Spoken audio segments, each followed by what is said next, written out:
ভারত পাকিস্তান যুদ্ধের আবহে বাংলাদেশও কি বিপদে? এই প্রসঙ্গটা নিয়ে কথা বলবো। এক কথায় যদি বলি যে ভারত পাকিস্তান যে উত্তেজনাটি চলছে পহেলগাঁও হামলাকে কেন্দ্র করে, এটি টান টান উত্তেজনা। প্রায় প্রতিদিনই আমরা দেখছি যে দুপক্ষের গোলাগুলি হচ্ছে। বৃহস্পতিবার রাতে গোলাগুলি হয়েছে, শুক্রবার রাতে গোলাগুলি হয়েছে, এবং আমার কেন যেন মনে হয় যে ভারত হয়তো আগে হামলা করবে না। একটা নিউজ ভিডিওতে আপনাদের সবাইকে স্বাগতম। দর্শক, বাংলাদেশের রাজনৈতিক প্রেক্ষাপট এবং পরিস্থিতি বিবেচনা করে আপনাদের সামনে কিছু গুরুত্বপূর্ণ ভিডিও নিয়ে হাজির হয়েছি, যার কিছুটা অংশ বিশেষ আপনি ইতিমধ্যেই দেখে ফেলেছেন। আপনি ইতিমধ্যেই দেখে বুঝতে পেরেছেন আজকের বিষয়টি কতটা গুরুত্বপূর্ণ হতে যাচ্ছে। তো যারা ভিডিওটি অন করেছেন তাদেরকে বলবো আপনারা না টেনে পুরো ভিডিওটি দেখতে থাকুন।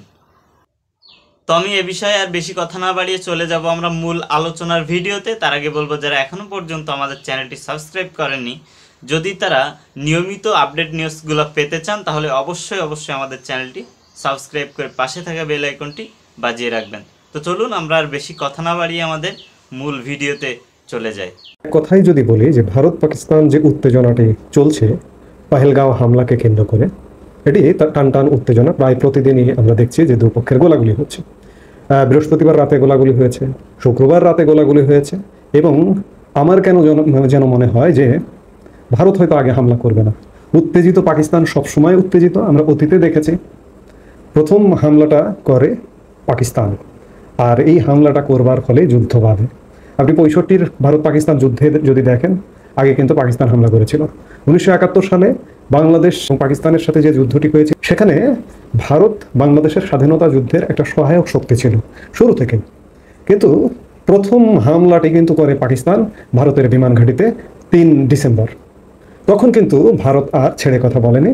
এই 3 ডিসেম্বর থেকে বাংলাদেশের স্বাধীনতার যুদ্ধের সাথে, মুক্তিযুদ্ধের সাথে একাত্মতা ঘোষণা করে পাকিস্তান বাহিনীর সাথে যুদ্ধ শুরু করে। মাত্র 13 দিনের যুদ্ধ। ভারতের যুদ্ধটা ছিল সরাসরি যুদ্ধটা 13 দিনের যুদ্ধ। 13 দিনের যুদ্ধে পাকিস্তানকে পরাস্ত করে। আজকেও আমার মনে হয় যে পাকিস্তান যে কোনো মুহূর্তে ভারতকে একটা হামলা করে বসতে পারে, আর শুরু হয়ে যেতে পারে যুদ্ধ। এই ভারত পাকিস্তান যুদ্ধের পরিণতি বাংলাদেশের ক্ষেত্রে কি হতে পারে? বাংলাদেশের ক্ষেত্রেও পরিণতিটা আসলে খারাপই হবে, ভয়ঙ্কর হবে। কারণ হচ্ছে ভারতের কাছে এই আন্ডারস্ট্যান্ডিংটা হয়ে গেছে অন্ততপক্ষে, যে বাংলাদেশ যতই এই হামলার নিন্দা জানাক না কেন, বাংলাদেশ আসলে পাকিস্তানের পক্ষপাত দুষ্ট একটি দেশ। ভারতের সাথে সম্পর্ক ভালো না, গত 9 মাসের সম্পর্ক ভালো না, এবং পাকিস্তানের সাথে সম্পর্ক যুক্ত নানাভাবে।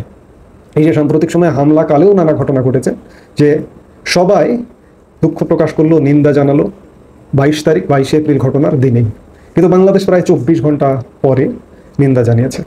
তার আগে গত 17 এপ্রিল পাকিস্তানের পররাষ্ট্র সচিব আমুনা বালুস বাংলাদেশ সফরে এসেছিল। 2 দেশের সচিব পর্যায়ে বৈঠক। সেই বৈঠকে বাংলাদেশের সাথে কাশ্মীর ইস্যুটা আলোচনায় এসেছিল আলোচনার টেবিলে। কেন? বাংলাদেশের সাথে আলোচনার কারণটি কি? ভারত নিশ্চয়ই এগুলো অবজার্ভ করছে। আর একটি বিষয়, যে এই হামলা কালে আইন উপদেষ্টা আসিফ নজরুলের ভূমিকাও প্রশ্নবিদ্ধ, এবং তার ভূমিকা নিয়ে ভারতীয় গণমাধ্যমে রিপোর্ট হয়েছে যে বাংলাদেশে লস্করে তৈয়বার বাংলাদেশ প্রধানের সাথে তিনি বৈঠক করেছেন, এবং তার একটা ফেসবুক পোস্টকে কেন্দ্র করেও সেই অনলাইন গণমাধ্যমে রিপোর্ট এসছে। আমার প্রশ্ন, আসিফ নজরুল সাহেব ফেসবুক পোস্ট দিলেন, ভারতীয় একজন সেখানকার নিরাপত্তা ব্যবস্থা নিয়ে প্রশ্ন তুলেছেন যে নিরাপত্তা ব্যবস্থা দুর্বল, অজিত দোভাল জয়শঙ্করের নজর এড়িয়ে কাশ্মীরে এমন হামলা হয়নি, এমন একটি সমালোচনা করেছিলেন একজন ভারতীয় লেখক, রাজনীতি বিশ্লেষক। সেই পোস্টে আসিফ নজরুল শেয়ার করেছিলেন। আসিফ নজরুল একজন দায়িত্বশীল ব্যক্তি, সরকারের একজন মন্ত্রী মর্যাদায় উপদেষ্টা। তিনি কেন ভারতীয় নাগরিক, তিনি ভারতের সমালোচনা করছেন, আত্মসমালোচনা করছেন, করুন, কিন্তু তার পোস্টটা আসিফ নজরুল উস্কানিমূলকভাবে কেন শেয়ার করবেন? এবং শেয়ার করেছেন, শেয়ার করবার কয়েক ঘন্টা পরে তিনি আবার সেটি ডিলিটও করে দিয়েছেন। অর্থাৎ সব কিছু মিলিয়ে ভারতীয় কর্তৃপক্ষ এটি অন্ততপক্ষে নিশ্চিত যে বাংলাদেশ পাকিস্তানের পক্ষে, পাকিস্তান পক্ষ অবলম্বন করবে।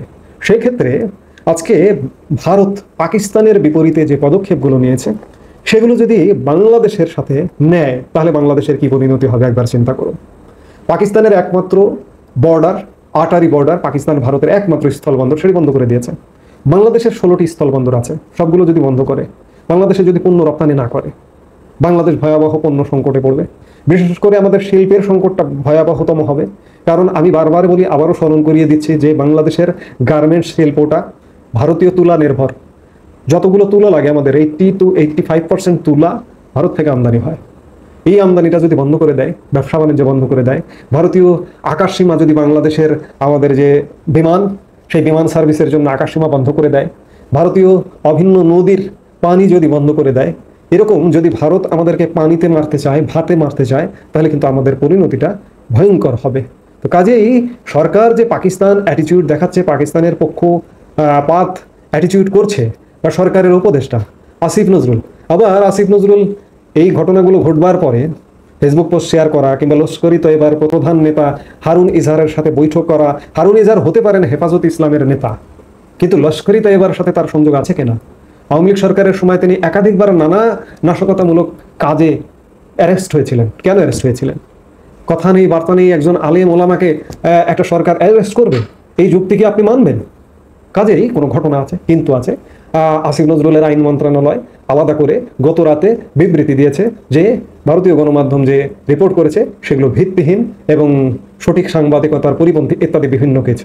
কিন্তু আসলে যাই বলুন না কেন, আমার সবচেয়ে বড় প্রশ্ন, আসিফ নজরুল একটা ফেসবুক পোস্ট শেয়ার করলেন, শেয়ার করে কয়েক ঘন্টা পরে সেটা ডিলিট করে দিলেন কেন? আপনি ডিলিট করে দিতে পারেন, কিন্তু দাগ থেকে যায়, স্ক্রিনশট কিন্তু বাংলাদেশ এবং সারা পৃথিবীতে ছড়িয়ে গেছে। আপনি যে পাকিস্তানের পক্ষের, সেটি প্রমাণিত হয়েছে। এই পক্ষের হবার কারণে ভারত যদি ব্যবস্থা নেয়, এতে বাংলাদেশের জনগণকে ভুগতে হবে। আমি আগের ভিডিওতে, গতকালকের একটি ভিডিওতেও বলেছি, আসিফ নজরুলরা কি বাংলাদেশকে বিপদে ফেলতে চাইছে?